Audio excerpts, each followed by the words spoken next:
ร้อยแล้วเต็มแรกแข่งมันตัวแม่กำลังครับโอ้บังฝนตกใส่มันคนมันลายๆแบบนี้เนาะคิดดูกันเอามาละเต็มแรกเต็มนึง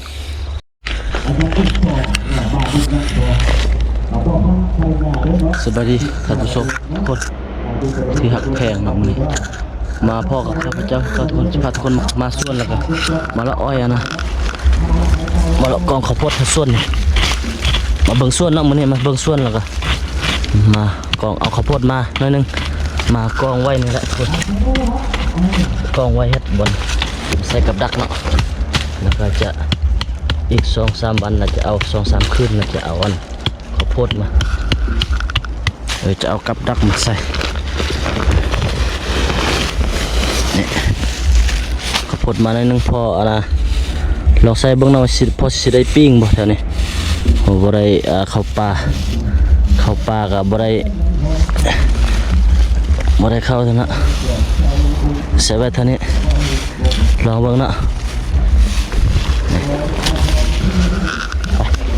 ไปเบิ่งส่วนกันทุกคนมาปิดอะไรมักทั่วเบอร์เนาะทุกคนเนาะแล้วก็เอาข้าวโพดมากองเท่านี้แหละ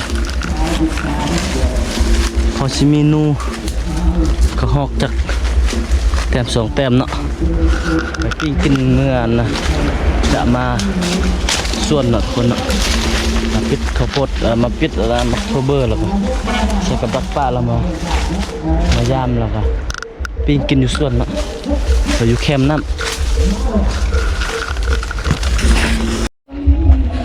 แล้วทุกคนตอนนี้ก็ฮอตส่วนมักทั่วแล้วทุกคนส่วนมักทั่วกว้างๆเลยทุกคนเพราะว่าเฮ็ดน้ำกันหลายคนเนาะนี่ก็คอยกับเมียก็เฮ็ดนิดนึง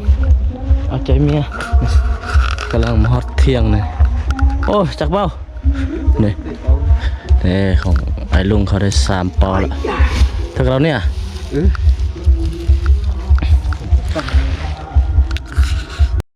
โอ้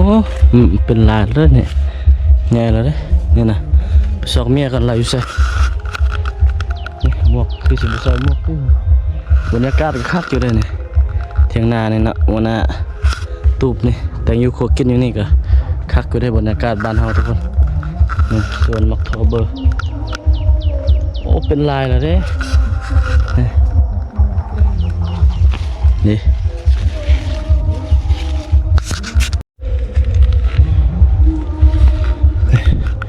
เมียอยู่หันนะกำลังปิดมักทั่วอยู่มักทั่วเพิ่นปิดบ่ได้ฮอดเป่านึงเถอะบ่ได้เต็มเป่านึงเถอะมักทั่วในเฮ็ดให้คนจีนเขาเนาะทุกคนให้คนจีนเขาแล้วก็เก็บทุกสิ่งทุกอย่างเขาเจ้าจะเป็นผู้ออกบัดเนาะเขาออกแต่งงานแล้วก็ตัดไม้มาให้ปลูกเก็บแล้วก็เก็บให้เขาเจ้าโลประมาณโล4,000 กีบ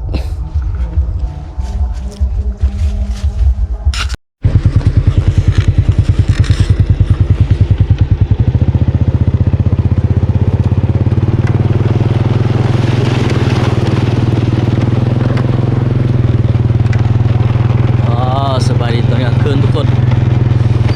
มื้อนี้จะพาทุกคนไปยามกับดักนูตอนกลางคืนทุกคนตอนนี้ก็กำลังเดินทางขี่รถ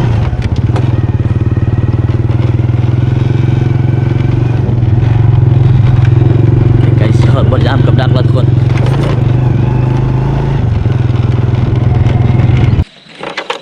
จุดหมายแล้วทุกคนนี่เห็นอยู่บ่กล่องสรถจอดรถไว้นี่นะไปพยายามกับดักทำกันเบิ่งว่าสิมานบ่มื้อนี้ฝนตกเลยทุกคนฝนตกเมื่อคืนนี่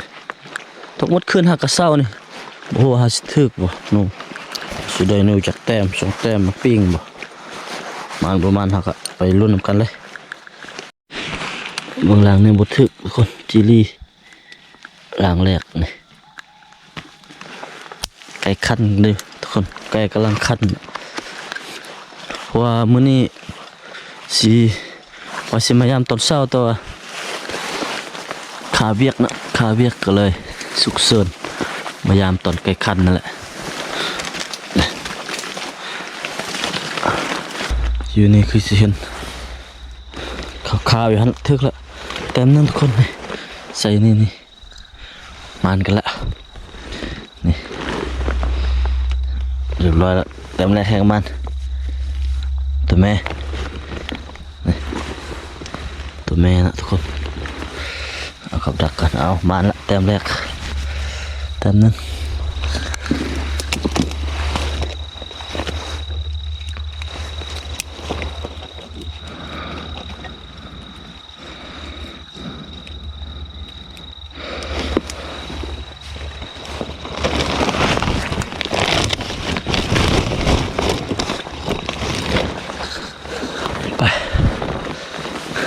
กันต่อทุกคนนี่เที่ยงกินข้าวมุสวยนี่นะทุกคนนี่จะเป็นสวนมักทั่วนะทุกคนโอ้ฝนตกมันละไต้เครียดนะคือซิมีเนาะสวนมักทั่วเบอร์แหละใส่แคมสวนมักทั่วเบอร์แล้วก็แคมน้ำพุ่นเนาะทุกคนดูบางหันอีกร้านหนึ่งมานบ่อ๋อบัวมันนี่นะ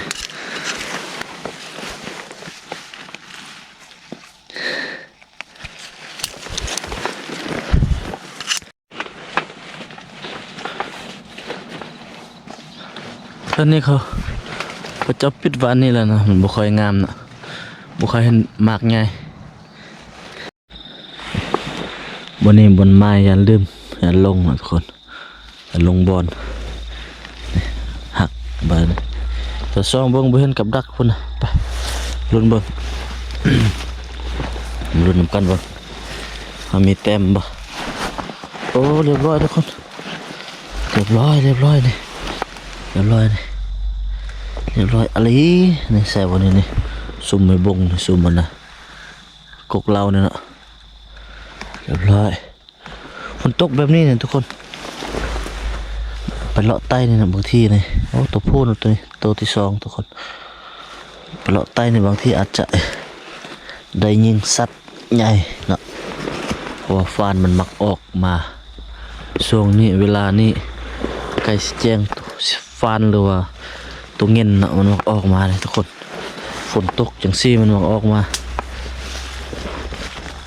ฝนตกเบิดคืนเลยแถวบ้านเฮาบ่ว่าเขตอื่นนี่ก็ตกคือกันบ่เนาะโอ้นี่เอาละนะนี่ขอดอยู่หันไม้ทุกคนกินบนต้นเนี่ยนี่ขอดกินนี่ความเมื่อคืนนั่นแหละนี่นะเมื่อคืนน่ะจนคืนแน่นอนตัวคอยใส่กับดักย้อนสองโอ้ยบ่ถึกมาทางนี้เดี๋ยวดูเนี่ยหมดขึ้นแล้วเด้อ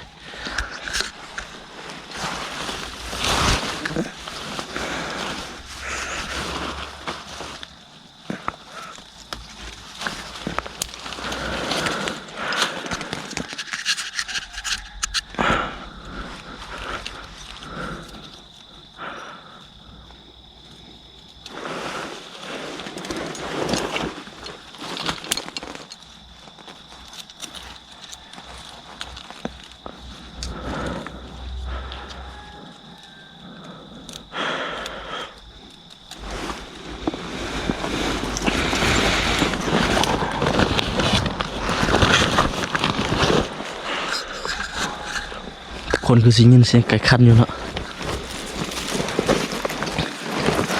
ไก่กำลังคันกำลังแจ้ง5 โมงปลายแล้วทุกคนตอนนี้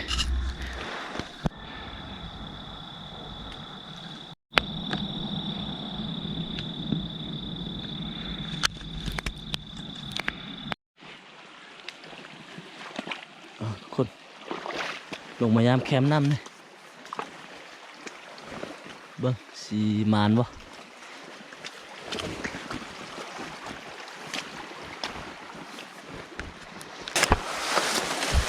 โอ้นี่ก็โบทึกทุกคนมันเป็นอะไร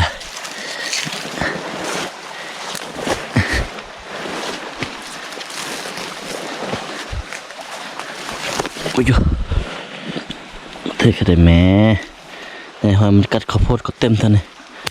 คือบ่มาเทกว่านะ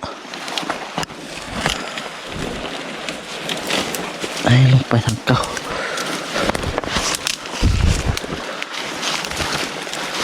ไปทางเก่า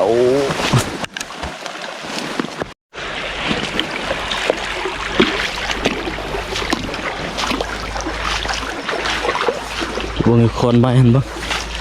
มีแต้มบ่มีแต้มบ่เรียบร้อยได้ไหมโอ้ยซีรีส์ว่ะ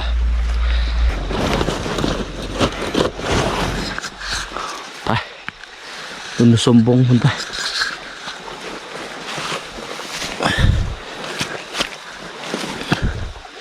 สมบงโอ้เรียบร้อยกับดักทำงานฮะถึกตัวยังโอ้ถึกนูอีกแต้มนึงมากระงับโอ้บังฝนตกใส่มันคนมันลายแบบนี้เนาะคิดว่ามันนกทุกคนมันออกลายเนี่ยธรรมดามันจะเป็นแบบนี้มันบ่อันนี้ออกเนี่ยเป็นสีลายคิดว่าเป็นนกแต่ที่สามทุกคนสมบง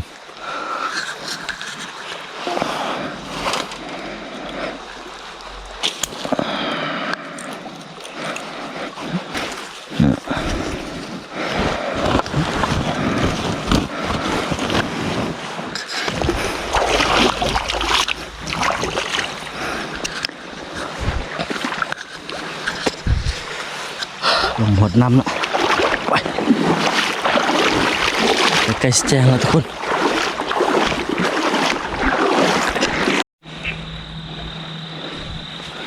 มาลุ้นหลังถ่ายสุดท้า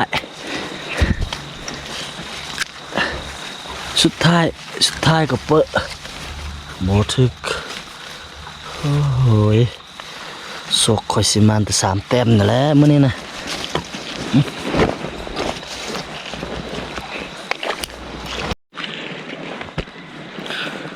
ฝากไปแจ้งกันเลยทุกคนเอาละทุกคน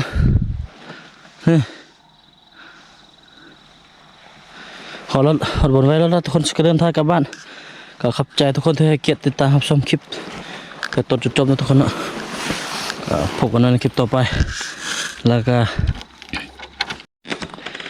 มาคลิปบ้านๆแบบนี้ก็อย่าลืมฝากกดไลค์กดแชร์กดติดตามเพื่อให้กำลังใจในการสอบอยู่หากินโลเฮ็ดคลิปครั้งต่อไปนะทุกคนนะกับบุญมาข้าพเจ้ามาคาสตัดชีวิตพบกันในคลิปต่อไปสำหรับวันนี้สบายดีทุกคน